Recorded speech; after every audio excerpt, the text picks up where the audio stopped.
Simula sa wakas na di matuklasan, babalik kung saan di natagpuan ang mga matang nakatanaw sa umpisa ng yugtong di na sana naisulat pa. Simula sa wakas na di matuklasan, babalik kung saan di na natagpuan ang mga matang nakatanaw sa umpisa ng yugtong di na sana naisulat pa.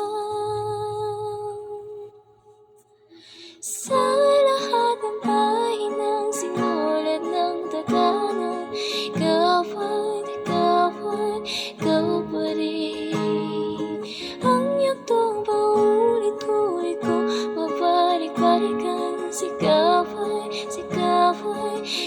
pa rin. Patuloy kong pangahawakan ang iyong salita.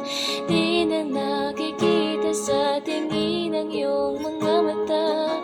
Ngunit kung sarado na ang puso sa nadarama, pwede ba isipin mo kung bakit tayo nagsimula?